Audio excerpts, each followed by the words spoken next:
Today, I wanted to talk about disaster.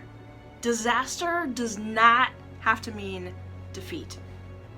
The equation to overcome defeat is simple. It's hope. Ernest Shackleton was an explorer in the 1900s. He wanted to be known as the man who took his team all the way across the continent of Antarctica. Be the first team to do it, ocean to ocean. That was what he wanted to be known for.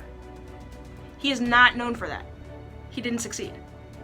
He is known for something far greater. But in his plans, Shackleton prepared for getting that done. He went and he got his sponsors. He got a ship called the Endurance. He got a captain. He got men. He got supplies. And he headed out on his journey. The men were excited. The whole world was before them. And then life happened. The ice of Antarctica surrounded their ship, and they were trapped in pack ice, and their ship was being crushed. They were in the middle of nowhere, lost, stranded, 400 miles in any direction from anything close to resembling then maybe getting rescued. All the men lost hope. They thought, we're gonna be abandoned. Every man for himself, lost in the middle of nowhere. But what they didn't know was Shackleton now had a new goal: to get every single man back alive. He told them their job has not stopped. They have chores, they have duties, they have responsibilities. They got out of the snow. They went back on the ship and carried all the supplies off the ship. They set up camp. He gave them a schedule of who's going to be training the sled dogs, who is going to be making dinner, who is going to be making camp, and they continued life. He fostered hope in the middle of a barren wilderness, the place where hope should not exist. He breathed life into. And every night he would walk around with every single one of the men. And he was looking for who was about to die. He was looking for who was too cold, who was freezing.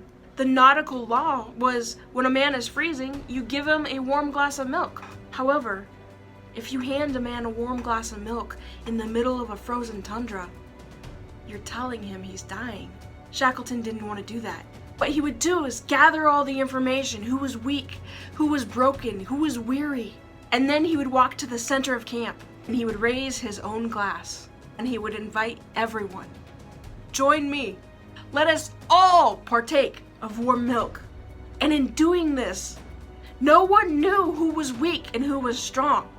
No one knew who was about to die and who would see tomorrow. All anyone knew was community. All anyone knew was hope. Together, we will make it. When Shackleton thought, these men can't go any farther, he left a group of them on the shore, and he took a few men with him across treacherous waters and then to land where they had to walk to get to safety. And as soon as they arrived, they leapt into a boat and headed straight back to their men to save them. As they were coming around the cape, Shackleton was hanging off the edge of the ship with an eyeglass, waiting to get close enough to see the dots moving on the shoreline. And witnesses say they watched as he counted the same amount that he had left on the shore. And they were alive because they had continued community. They had continued doing ordinary life in the middle of hopelessness. They had continued training their dogs, continued running their races, continued drinking their milk together in community.